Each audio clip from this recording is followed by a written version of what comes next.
Good afternoon. I'm Steve Nicklin, Senior Vice President of Marketing and Analytics here at the OAAA, and I'm pleased to welcome you to our webinar today featuring the latest U.S. advertising forecast from MAGNA, the Strategic Intelligence and Investment Division of IPG Media Brands. Before we begin, a few quick topics to review.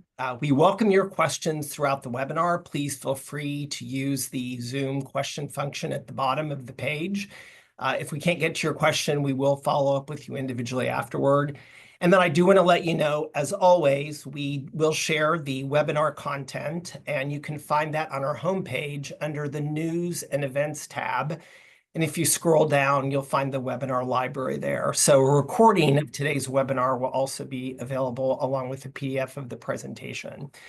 I just want to take a minute and set the stage for today's content. A quick recap that out-of-home finished the first half of this year up almost 5%.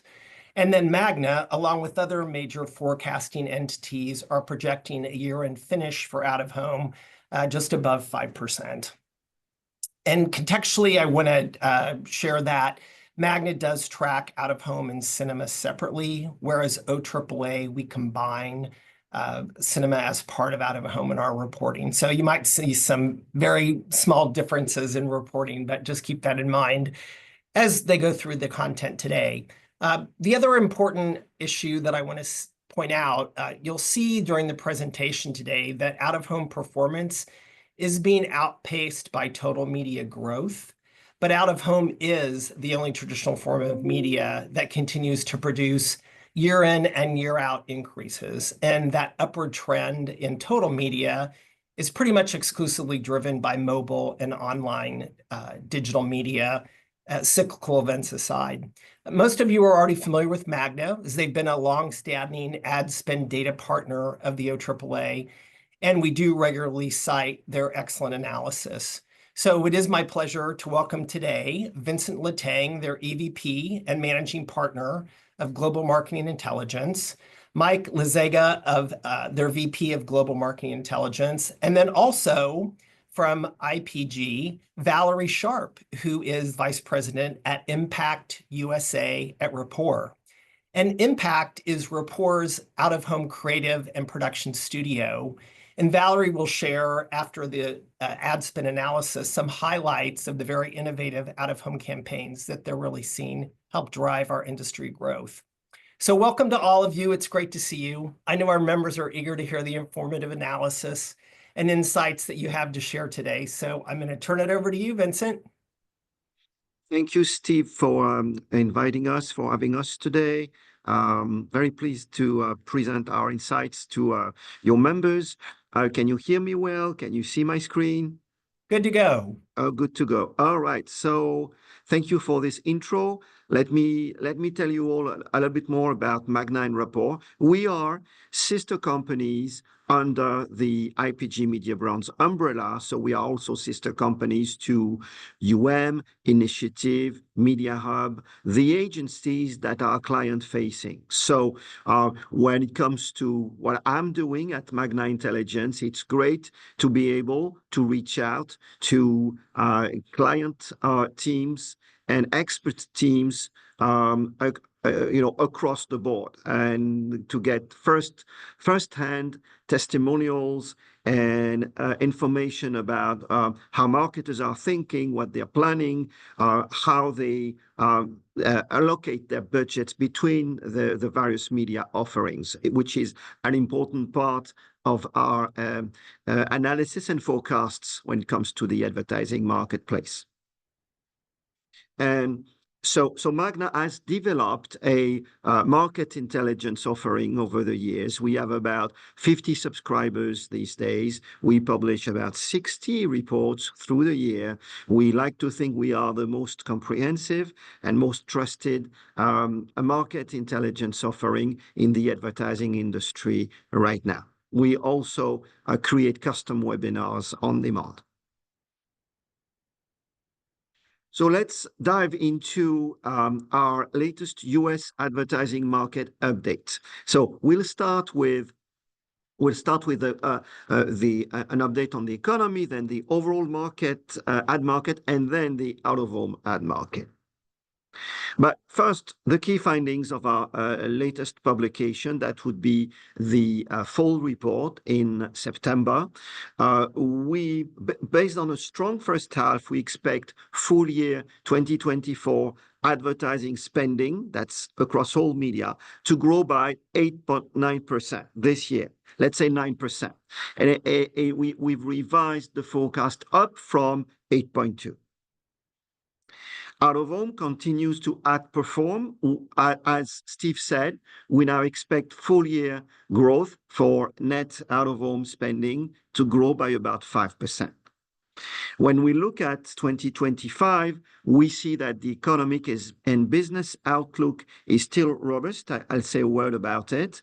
But we expect the ad market to slow down slightly. We still expect growth, but it will be 6.3, so slightly lower than this year, and especially digital media that was extremely strong in the first half of this year. Digital media will slow down a little bit in 25, so that's putting the overall growth rate lower slightly. For traditional media, it's going to be very similar to this year.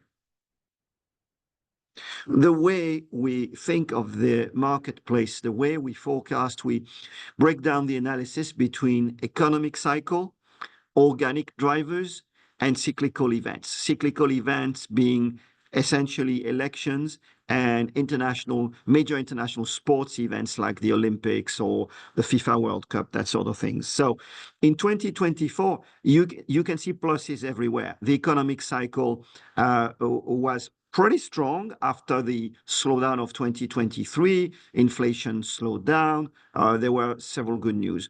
Organic drivers that include innovation across the board, retail media, AVOD, 2 pluses. And of course, cyclical events, 3 pluses with the presidential cycle and the Summer Olympics. All of this contributed to a very strong year. If we exclude the cyclical factor, we are the 8.9% growth rate would be the second fastest in 20 years, and the fastest being the post-COVID rebound of 2021. So it is a strong year for advertising spending. Now, when we look at 2025, we still expect a decent economic environment. The organic drivers will still be around for the most part, but obviously the cyclical events won't be there in an odd number year. So, which is why we expect non-cyclical advertising spending growth of 6.3%, but in terms of total media owner revenues, it's going to be 3.9% because there's no cyclical factor this year. So this is just a roundup of some macroeconomic indicators as of this year. Strong economic activity, about 2.6%, real GDP growth, unemployment at 4, under 4, so full employment basically. Inflation, as hoped, as expected, is now consistently below 3%, closer to 2.5, I believe now.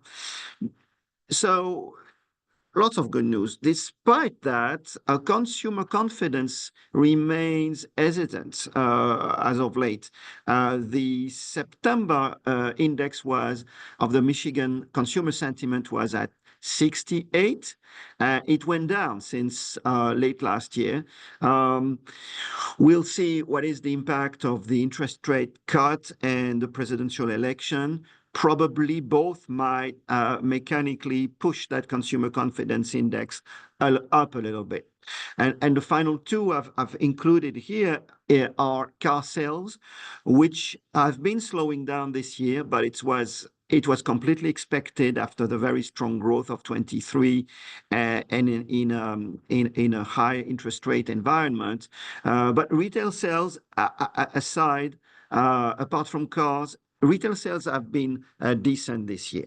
So overall, when we look at the macroeconomic and business indicators, it's rather healthy. So here we're looking at all media net advertising revenues across for all media owners by quarter. So you can see that the first half of 24 was very strong. It was between +10, +11% across all media, in sharp contrast with the first half of last year, which was under 5%. Looking at the rest of the year, so in pink, it's still a forecast. We expect year-over-year growth rate to slow down a little bit, 8.5 in 3Q, 6.5 in 4Q. This has everything to do with the comp effect. The fact that in the second half, we're comparing with the second half of 23, that was much better, much stronger. So it's not, I wouldn't say the marketplace is slowing down. I would say we are hitting much tougher comps in the second half of the year. So again, on a full year basis, we expect 8.9% of non-cyclical growth. Now let's go into, let's zoom in the media categories. First, we break down the market between digital pure players, that would be essentially search, social media, pure play digital video, and retail media. We expect that group to grow by almost 14% this year, while traditional media, that would be television, print, out-of-home, radio, and cinema, will essentially be stable at -1%. However, this is again excluding cyclical. If we include cyclical, the billions of dollars that the election brought to local television and the billion or so that the Summer Olympics brought to national TV, well, if we keep all that in, the actual revenue for traditional media owners this year is up 5%. Right. So this is a year of growth for all media owners, essentially.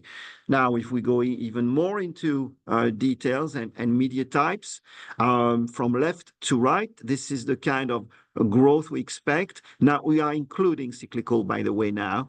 National TV +1, thanks to ad-supported streaming really growing strongly by about 20% this year. We have short-form pure player video. That would be YouTube, Twitch, and Outstream. That's growing 14%. We have local television up 25%. Of course, it has a lot to do with political spending. If not for political spending, it would be, Mike, I think it would be negative, actually. Local, slightly negative this year, local TV, but political makes a huge difference. Audio media, and again, that includes radio, podcasting, audio streaming, +1, publishing slightly down, out-of-home +5.3%. And then we have the pure play digital categories, search +14.6, social +16.5. So that's how we get to a grand total across all media that is expected to grow by 8.9% excluding cyclical and 11.4% when we include the cyclical revenues. So we analyze and forecast the growth per media channel, but we also look at the dynamic by industry verticals. So here we are looking at net advertising spending for 24 in purple, 25 in pink across 10 key industry verticals. So that includes digital. That includes everything. When we take everything, we see that tech, finance, auto are among the most dynamic this year.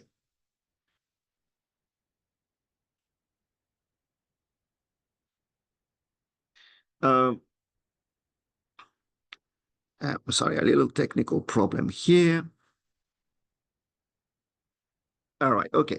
So if we look at 2024 and now we compare out of home with other traditional media, we see that, of course, out of home is outperforming for almost every vertical, but specifically outperforming for auto, for restaurants, for retail, for tech, and travel. If we take the travel category, for instance, um, it growing very much across the board post-COVID in 22, 21, 22, 23. But this year, travel spending is slowing down. It's plateauing because the industry has invested so much in marketing to recover from COVID, and it did. But it's now basically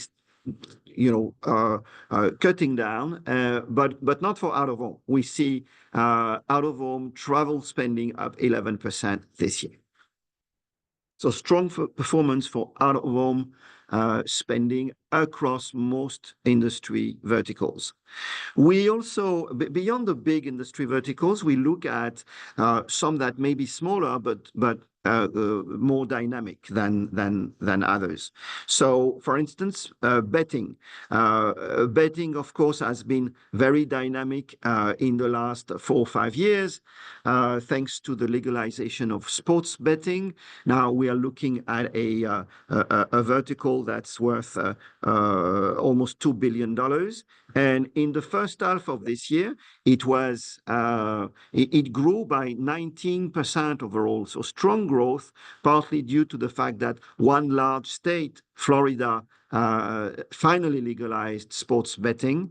So you can see almost every media benefiting from it. Digital media benefited the most, but national TV spending grew by 16% from betting brands, and out of home grew so 16% for national TV, 13% for out of home.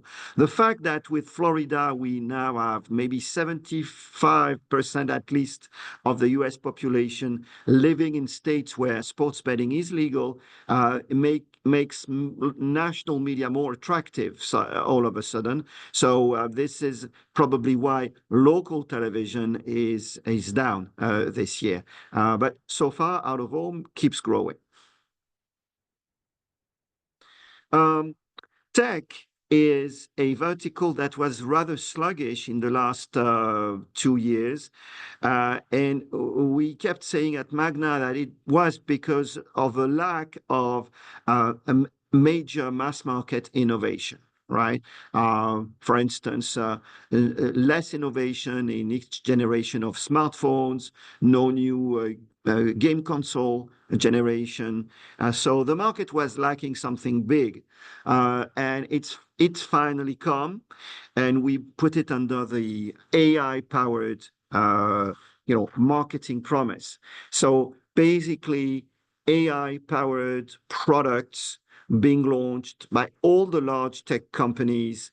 Here, for instance, we have national TV spots for Google's Gemini, for Apple Intelligence, and for Fire TV. All those are promoting new AI-powered functionalities, sometimes on products that already existed, but are relaunched and remarketed as essentially AI-powered assistants. Automotive. This is the long-term car sales. If you look to the right, you can see that this year's car sales stagnated essentially. 15.7 million vehicles is the latest forecast. That's, I think, a 1% growth. But you can see in the corner the Fed rate, monthly rate, that is finally being cut after reaching 5%. It's now just beginning coming down. It will come down more in the incoming month. So that's a very good news for the car industry and for dealers in particular, because of high interest rates raising the cost of leasing and buying new cars and the cost of financing. Millions of people who wanted to buy a car had to wait. Now we think they're going back to dealerships. And dealers also have to do something to move the cars on their lots. They have at this moment almost 3 million unsold cars on their lots. It costs them a lot. They need to invest in advertising to incentivize people to come and take away some of those cars. So there's clearly we estimate that a lot of factors are now in place, and a lot of boxes are ticked to expect an acceleration in car sales and a good year for automotive marketing and advertising in 25. So that was the overview on the US economy and the US ad market. Now let's focus on out-of-home. So first, if we look back at the last 15 years, what do we see? So here we compare the average growth rate of advertising revenues for different media categories. From left to right, first, the digital pure players. So we've seen double-digit growth in purple in basically the 2010 decade. Then we skip the COVID year and the COVID rebound year. In pink, we have 22 to 24. So the last 3 years, essentially, still double-digit growth, plus 11. And finally, in blue, the MAGNA forecast for the next 4 years, 25, 26, 27, and 28. So we expect digital pure players, to remind you that search, social, display, digital video. We expect those media channels to continue to grow strongly, high single digit. Moving on to traditional media owners, excluding out-of-home, so that would be television, publishing, and radio, essentially. So you can see that the stagnation is not new. In the last decade, it was essentially flat, right? It was up on a good year, but it was essentially flat. In the last 3 years, it averaged minus 2.5% per year. And we expect a similar trend in the next 4 years, minus 2.5% per year. By contrast, out-of-home, in the previous decade, an average of, let's say, 4% per year. In the post-COVID era, plus 8%. And in the next 4 years, 4.7, let's say 5% growth. So it's a big outperformance compared to the rest of traditional media. Obviously, it's lagging digital media a little bit, but it's outperforming every other traditional media category. So now let's look at this year. Again, going back to 23, let's remind ourselves that 23 was a slow, somewhat disappointing year for out-of-home, but it was coming on the back of 2 very, very strong years, 21 and 22, hence the slowdown. Then in the first half, a re-acceleration, 6.5 in the first quarter, 4% in the second quarter, and in pink, this is what we expect for the last 2 quarters, between 5 and 6%, basically in the second half for total out-of-home advertising sales. If we now look at on an annual basis, so we see the strength of 22, the slowdown of 23. So for this year, 24. 3% growth for traditional static out-of-home, plus 10% for digital out-of-home, overall 5%. More of the same in 25, plus 12 in digital, plus 2 in static, overall plus 5 for next year is our latest forecast. Now, if we look at our long-term forecast, we think out-of-home ad sales will reach well, 10 billion next year. That's an important milestone, and 12 billion by 2019. So 11.7 billion here on the chart in 2028, and $12 billion by 2029. Another thing we do is track and try to predict the growth of digital out of home. So last year, the US was at 30% approximately, which is in the ballpark internationally. And we analyze this in 60 other markets. This is close to the global average, but it's a lot less than some markets like the UK or Australia that stand at around 60% digital these days. For various reasons, we don't think the US will ever reach 50 or 60% like smaller markets like the UK. However, there's room for growth, and right now we expect the US market to reach 40% digital share by 2028. So in terms of dollars, by 2028, $11.7 billion, of which $8 billion in roadside billboards. It is and will remain the largest segment, ahead of transit, street furniture, place-based, and retail malls. So in terms of expected growth by or performance by segment, here I would just suggest to look at the blue bars. This is, again, what MAGNA expects for the next 4 years.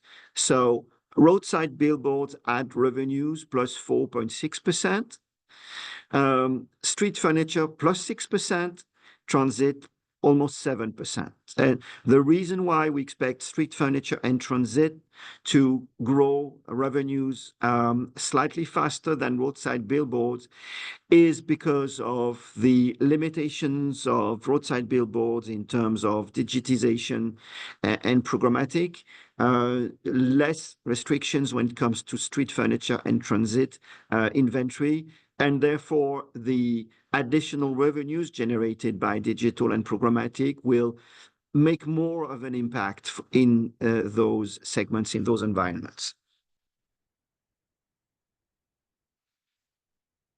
Something we look at also is the trend for inventory, and then specifically the growth of digital inventory.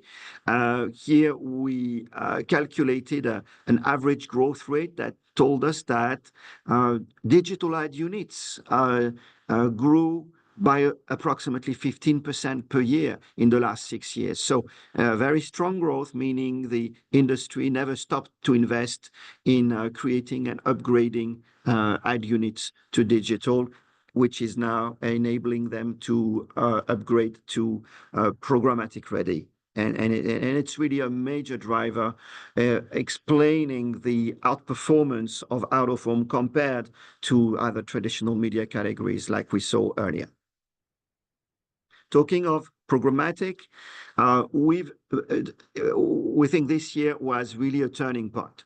We think the digital out-of-home inventory, the effort of publishers to give access to most of their inventory, including premium inventory in premium locations, to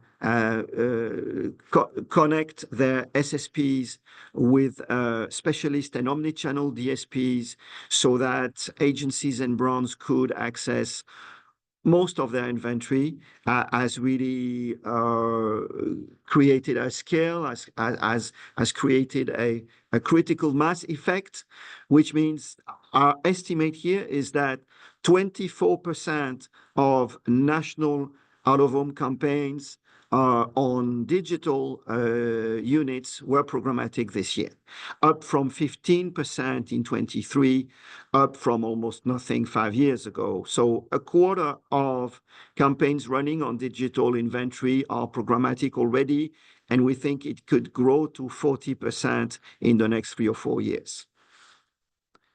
And it's definitely a growth factor for out-of-home, because clearly some of the budgets that go into programmatic out-of-home campaigns are not cannibalizing non-programmatic digital or other out-of-home budgets, but coming from digital budgets. So it's really net new money flowing into out-of-home thanks to programmatic enabled digital ad units.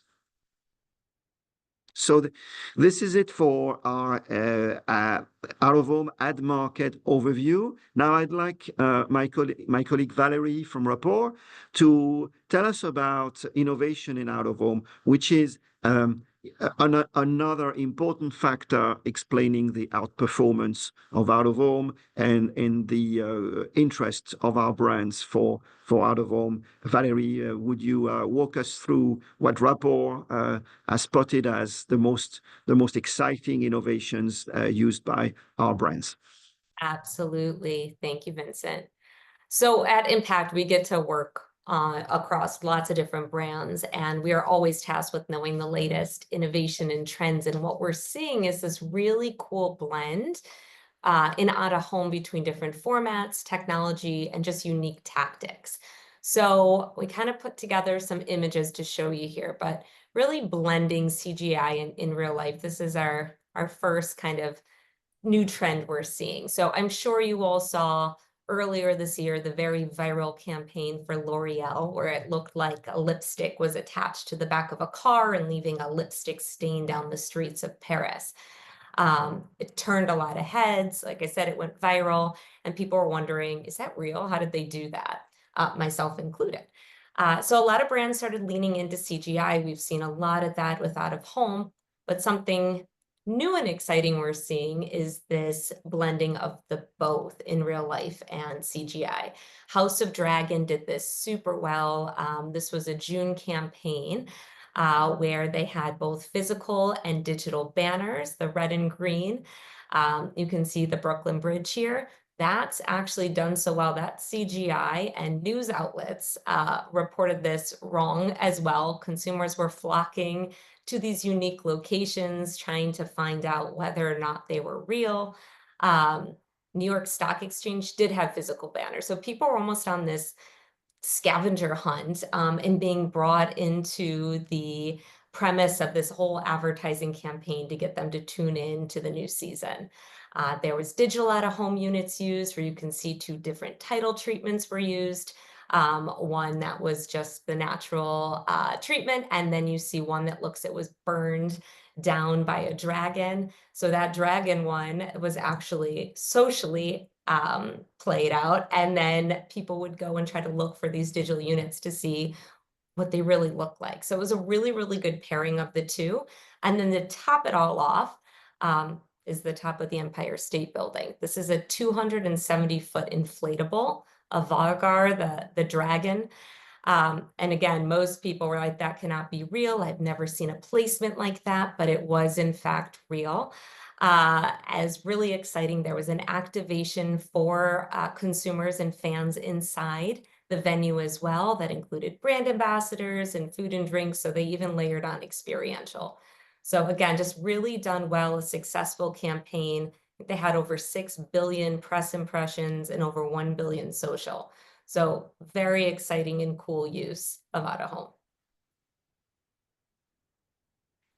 All right, now we're up to AR. So again, this pairing between a traditional out-of-home, a kiosk, or a hand-painted mural, but using the very familiar QR codes being added to leverage in consumers knowing how to see different elements throughout their own personal screens.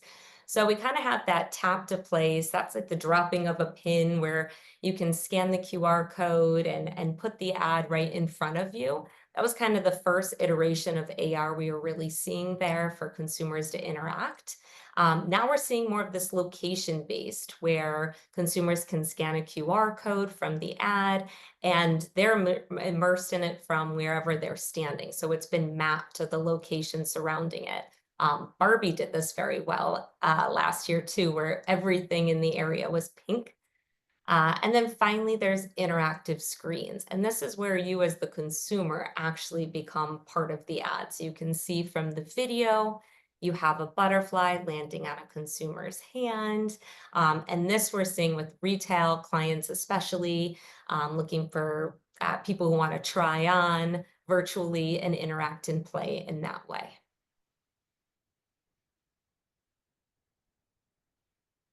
This is fun too. Okay, so this is really playing on nostalgia, but we're seeing sense come really heavily into play this year. So the first one you can see here, this was a first to market. Netflix had tasked us with a Link NYC partnership. There was some R&D involved to release Sense when this ad was playing to promote their film Unfrosted, which is the whole Pop-Tart story.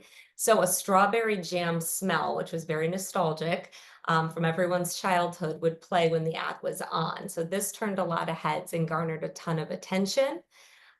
McDonald's also, this was done in the Netherlands. They placed the first smelling billboard out about 200 yards from a McDonald's store, actually, and they banked on the idea that the smell of McDonald's fries would be so nostalgic and familiar to people that it would get their senses going and get them over to McDonald's. So that was another fun one we saw. We're even seeing requests for scratch and sniff wild posters. So really sky's the limit here as consumers are demanding for us to tap into more than just their audio visual senses. Okay. So drone shows, very popular, a very common ask. But what's really exciting is just this May, the FAA approved the use of sky elements in particular. It was a 26-month project they were working on, but to actually get fireworks attached to drones. So again, this pairing of these unique tactics to really blow out creativity and create this awesome aerial entertainment. This can be pretty cost effective as well, especially more so than fireworks at times. And the precision has been amazing in terms of what they can launch while up in the air, so cascading waterfalls and shooting stars. So we have our eye on this as well as this really starts to become a more popular ask.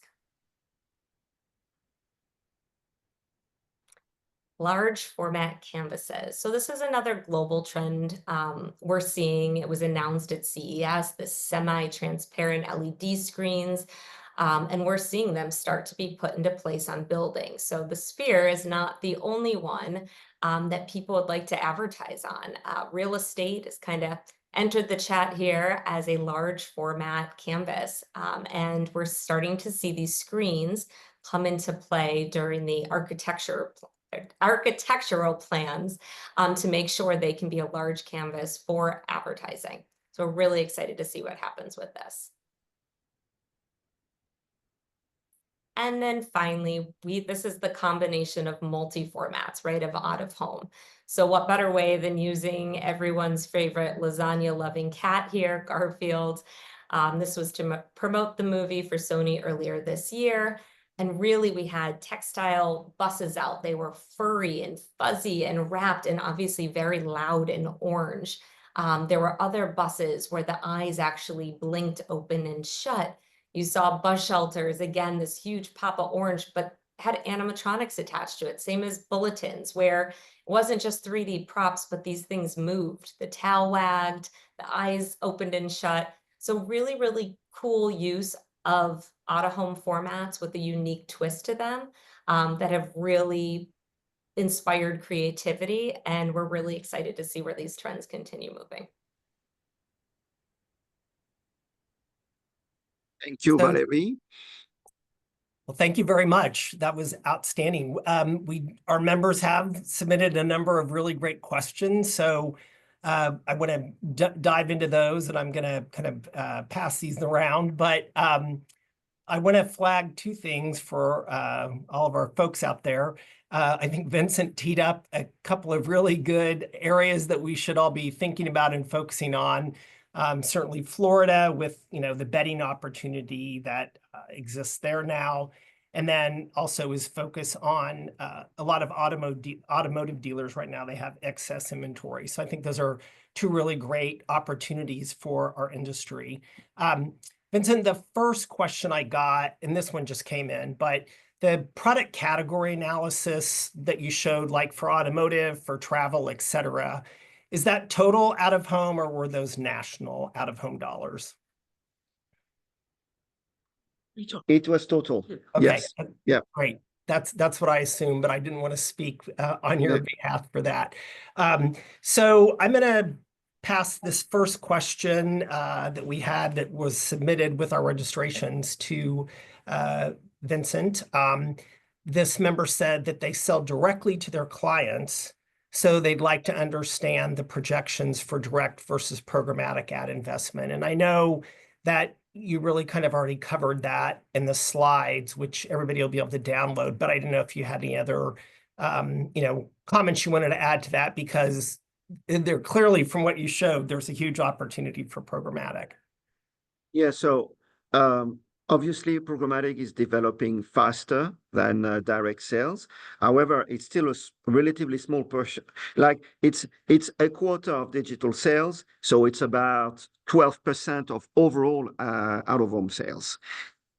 When it comes to national campaigns, so if you include local campaigns, the proportion of programmatic would be even lower. So I wouldn't worry for media owners that doesn't do programmatic yet. They're not going to see a dip in their sales. And that's also because what is being spent on programmatic often came on top of traditional out-of-home budgets, right? Coming from digital budgets. Yeah, so I wouldn't worry right now. I mean, in the long term, I think every media owner tapping into national budgets should really explore connecting with programmatic platforms, but there's still time. Great. The next one, I'm going to take this myself. It's really more focused on the marketing of out of home. Why is out of home so important to campaigns? What are the key points to sell it to our clients? I want to flag for everybody the sales tip email that you should have received today. It's kind of a top 10 list summary of some key resources that we offer members. And the first one is really our latest research summary and recap. And that's full of really great, valuable proof points on the value of out of home. But I think to kind of top line it, of course, is the massive reach that we continue to offer. With all the media fragmentation across the landscape, it's really hard for any other medium to put together the reach capability that we have. Location continues to be, part of our key selling proposition. Then, of course, our ability to drive online activation, especially with mobile dollars, which is where the lion's share of spend's going right now. Out of home can amplify any media investment, no matter what it is. And I think another resource I want to point to is the recent benchmarking media optimization study we did that showed that in many instances, other channels, particularly digital and TV, are being over-allocated and out-of-home is under-allocated. And even just by making a few percentage points shifts in share and reallocating those out of TV and digital and putting them towards out-of-home leads to greater optimization of the overall media plan. And that's at no additional cost. So what a win-win for the brands. Vincent, here is another one for you, please. What are the fastest growing new categories of out-of-home advertisers, and how do those shifts relate to TV, radio, print, and out-of-home versus CTV dollar gains? The question is what industry verticals are growing out of home the most? Yes. Yeah, so maybe we can come back to you on that, but I feel CPG categories, which are relatively small for out of home traditionally, are maybe growing, from a relatively low base, but growing faster, and it might be driven by programmatic specifically, actually, because these industries have a lot of data to play with. And for the same reason, they are developing retail media database campaigns. They are very interested in the opportunities of a programmatic digital out of home. I would also maybe add finance in this. for similar reason. The fact that a lot of finance insurance ad campaigns are data based, and at the same time they need scale. So out of home is ticking many boxes, and yeah, Mike, you have a couple of industry verticals to mention. Hi, everyone. My name is Michael Leszega, and I also work on the MAGNA team with Vincent, and we're currently sharing a computer, so I'm sitting right next to him. And I think the question asked specifically emerging verticals too, which is clearly something Vincent had earlier in the deck, which is around sports betting. And this, I think, goes into another question that we will see later as well, which is about whether we see out of home as a complement or as a competitor to other media channels. But what we're seeing is increases in out of home spending from these emerging verticals like sports betting, and that these budgets are not coming out of home as they shift towards national channels, right? And so we might have a shift like in sports betting from local television to national television, but we're not seeing that with out of home to national television. So we see them more as complementary. So to kind of tackle the two questions, one, and I think an upcoming one about sports betting, clearly we see as one, and that we see budgets increasing across the board. Yeah, and I also want to underscore that just from a broader perspective. Legal services is actually the top producing product category for out of home, and it's displaced actually what's always traditionally been our number one product category, and that was hospitals, medical centers, clinics. So that seems to really be an opportunity too. Although it's traditionally been strong, it's never been number one, but it has been the last couple of years. Another question here. Let's see. How much will out-of-home revenue grow in 2024 and 2025? We already covered that, about 5% in each year. Correct. Steve, I'd like to mention, because you mentioned local business services, legal, medical services. Yes. We haven't mentioned them because we at MAGNA, part of Media Brands, we focus the analysis on national categories, right? The auto, finance, insurance, tech. This is why. This is essentially why we don't have any local legal offices among our clients. Obviously, we deal with national consumer brands, so which tweaks our analysis to focus on those categories. But we are aware that local services, personal and business services are huge for out of home at the local level, obviously.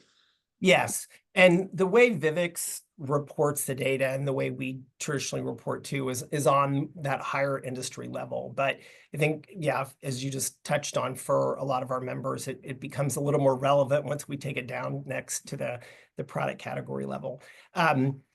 Let's see, next, are there other core media channel, or how do other core media channels view out of home? Do they view it as a threat, as a challenger for media dollars and share? Yeah, I mean, I think I alluded to this in the answer to the previous question, right, around sports betting, where we see the shift in dollars from sports bettors moving from local to national as the market becomes national in its orientation.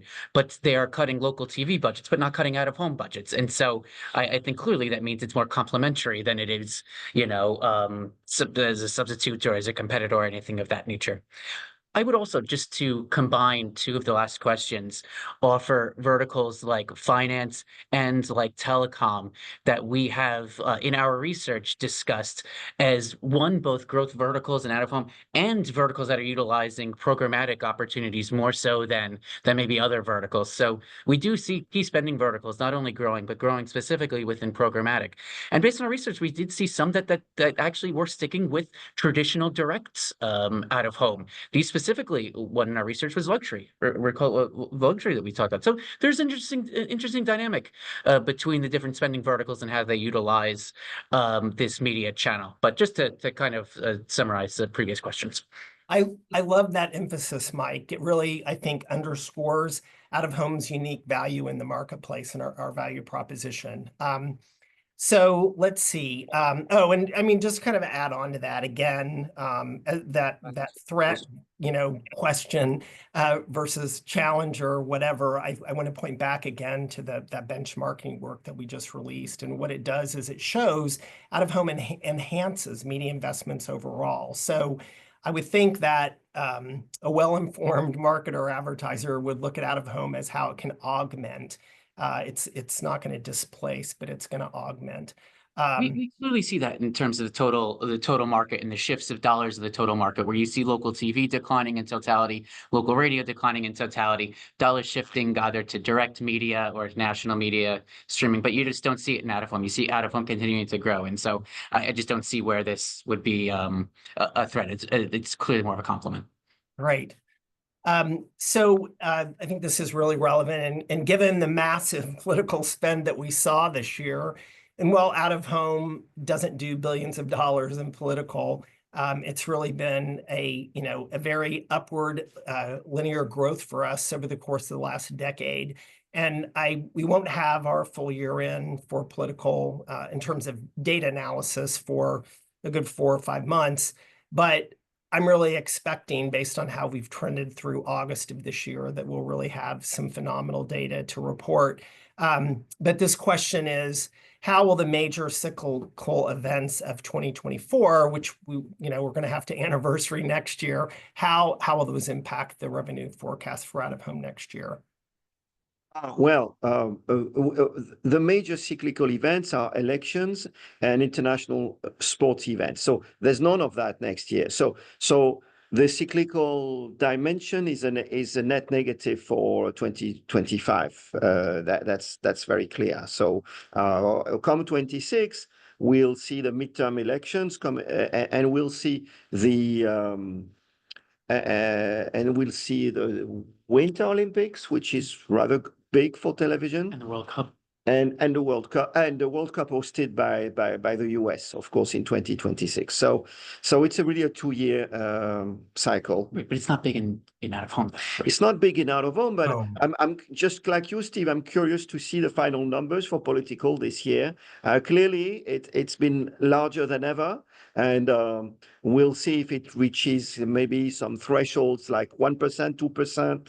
5%, who knows? But surely it will reach those thresholds in some swing states. But it's going to be very interesting to look at, and maybe, when it comes to political spending, we tend to focus on local TV because that's so big, and when it comes to local TV, but maybe from now on we should also try to monitor and predict this for out of home too. Yeah, and go ahead, Mike. Frankly, when I drove through swing states before the election, I was shocked at how many out-of-home billboards were political in their nature. It was, what you see are the numbers historically for political out-of-home spending versus what you saw there, the intensity of the political spending, not only in traditional channels but also in out-of-home. It was frankly, encouraging, probably, if you're an out-of-home. Yeah, media. I mean, I have a theory, which is basically that local TV is saturated. I mean, it's insane in Pennsylvania how much political ads there was on TV. So I'm guessing simply it had to the dollars had to go outside of TV, in out of home, maybe radio also. I think maybe that's what's happening. Yeah, this year we saw huge gains in U.S. Congress, House, and Senate races. It was by far a record-setting year for us. But I don't think political is going to be any sort of Achilles heel for us next year, and the reason why is because 90% of the political ad spend that we traditionally generate is on the state and local level. So that's an ongoing opportunity for us. So let's see. In terms of the long-term growth forecast for out-of-home compared to other media channels, that's really contained in your presentation, but any other comments you want to make around that? Well, As we saw, we expect in the next 4 years, out-of-home will continue to outperform every traditional media category with mid-single-digit annual growth in total revenues, a little bit more for transit and street furniture, a little less for roadside billboards. So we're very confident that all the investment in digitization, in programmatic, in creative and innovation will continue to make the channel attractive and relevant for brands. We're very confident. Great. And then I'm going to take this one. What channels are proving most effective for generating new ad sales for smaller independent regional billboard companies? For example, Google, agency, programmatic, et cetera. Which of those channels is most effective? So we do have our independent advisory group, but I actually reached out to some of those folks and got some really great feedback. They said that by far the best way to generate new business is still direct new business development. That's, you know, the king, and certainly in a really prominent way. But they did mention also programmatic. That seems to be kind of the next tier down, although significantly down on a scale. And then certainly they did mention Google AdWords.